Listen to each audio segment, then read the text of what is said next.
cyberbullying. So this is Megan, and did anyone hear about this story? Okay, so Megan is 13 years old, and one day she was on Facebook or MySpace, and she got a friend request from this hot guy named Josh. And so she was super excited because like she's kind of quiet, she's more to herself, and she was going through some depression and like because of her weight problems and everything. So she was picked on a lot.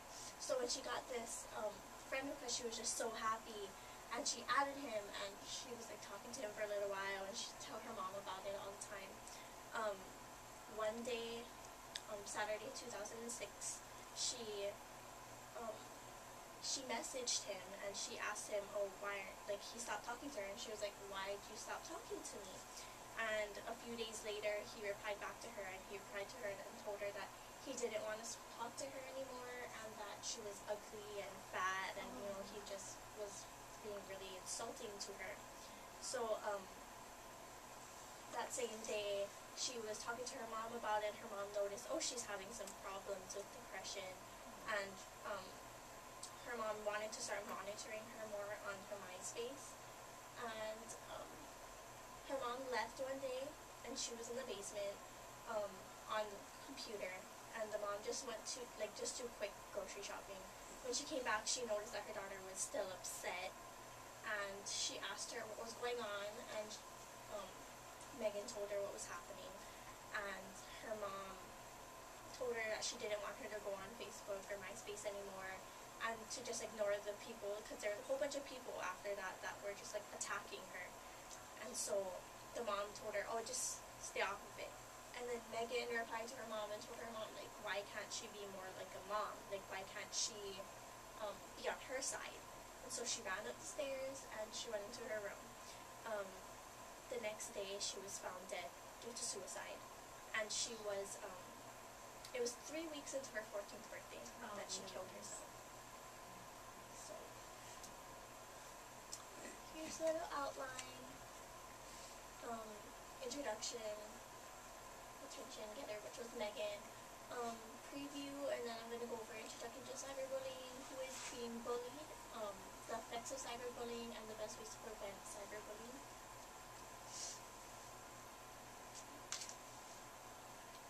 Okay, so what is cyberbullying? I got an interview off the internet from Perry, and she describes cyberbullying as any cyber communication or publication posted or sent by a minor online by instant message, email, website, diary, site, online profiles, you know, like all of that, cell phone devices, webcams, or use of interactive digital devices that is intended to frighten, embarrass, harass, hurt, set up, cause harm to, extort, or otherwise target another minor.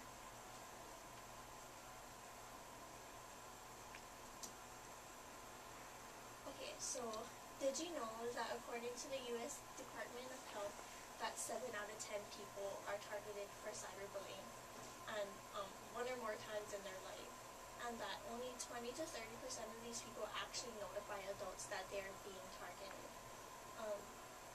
This presentation will be my first step to help cyberbullying prevention, and you will learn more, like, different ways to prevent this. So there's 4 types of cyberbullies. There's the vengeful angel, the powerful hungry cyberbully, revenge of the nerds, and the mean girls. So this is the vengeful angel. They usually attack other people to protect victims. They fight fire with fire, so like they attack bullies. They usually act alone, and they don't give away their identities, and they directly attack or threaten bullies, and they will not attack you offline, so they won't do any traditional bullying. And then this is the power-hungry cyberbully, which is like completely opposite. They're the thugs of online bullying. They demonstrate their power and try to gain attention from other people, and they usually target people alone. they don't really care because, you know, they're like thugs anyway, so they'll let their identity be known to people, and they'll use technology to make physical threats to others.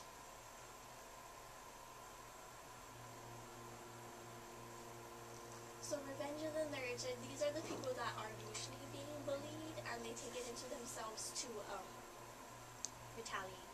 And they're motivated by power and gaining respect from other people. They're similar to power-hungry bullies, though they're not usually like larger and more like physically equipped to like back themselves up, so they will not give out their identity. So usually they'll only bully online. And they use technical skills to frighten or intimidate victims.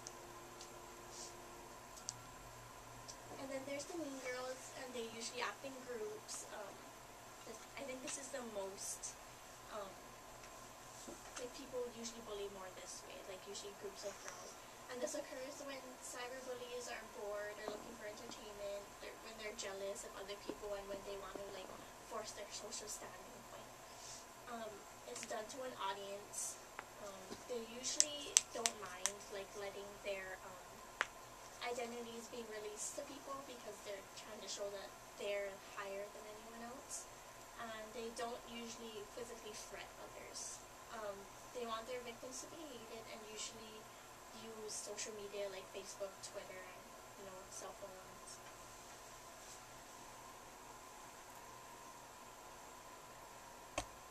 So who is being bullied? So according to the UCLA psychology study, there are 70% 18 years or older that are bullied. They're not supposed to be kind of split. I don't know what happened. Well, 10% of them is 10 to 14, and another 70% is 15 to 17.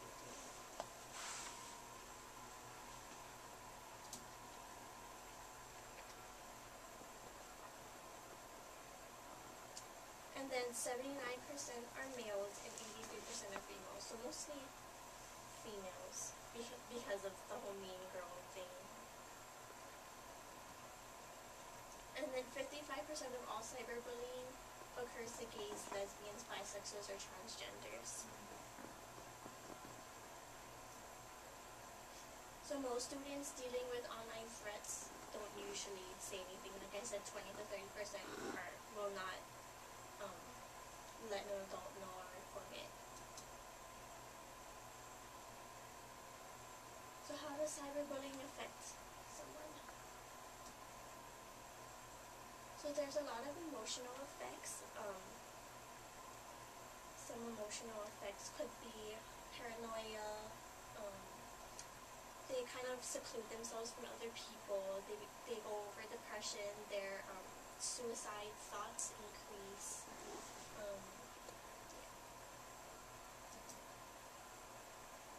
And then they also go through like physical effects. They become more tired. They have headaches.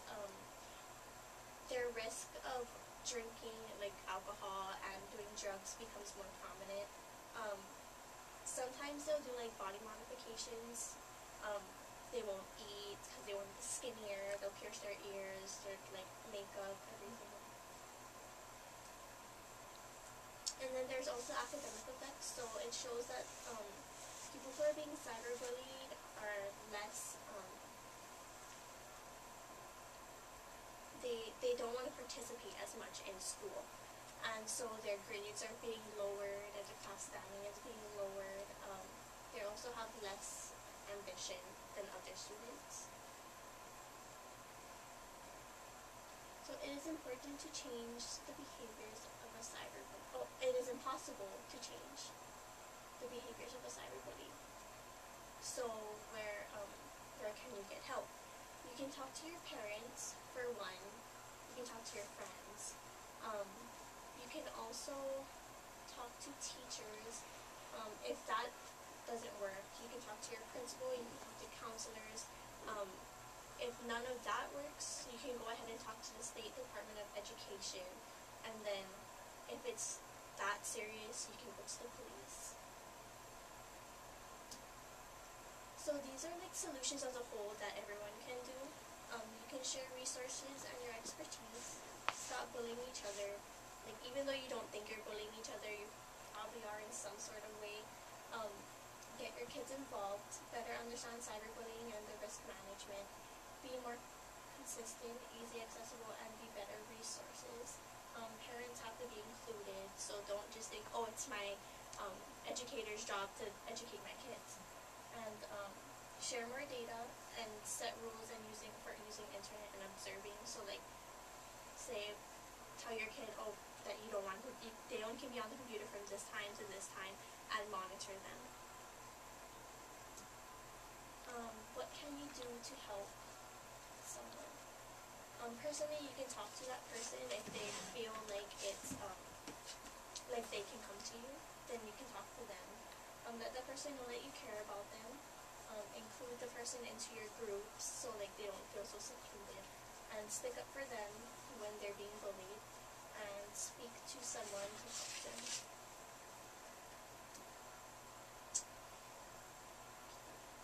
So I'm gonna go over a review, sorry for that.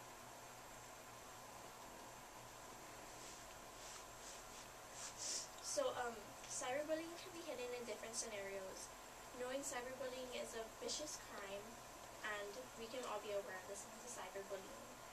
Whenever faced with any type of cyberbullying, you should always remember that you are not to blame, and that never believe the lies that other people are telling you when they're trying to bully you, and ask for help if you really need help. Lastly, never forget to stay educated about cyberbullying. Be cautious of your actions on the internet, because the internet is like a permanent thing. Anything you put on there will stay on there forever. And ask for help when you are being bullied. And don't give up.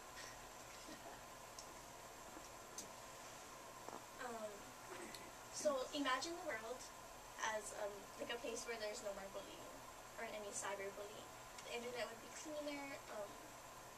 People would feel more confident in themselves, and it would just be a greater world. So join me in spreading the knowledge of cyberbullying and cyberbullying prevention. These are my resources. Fantastic, Carly. And thank you for your attendance. Awesome. Thank you.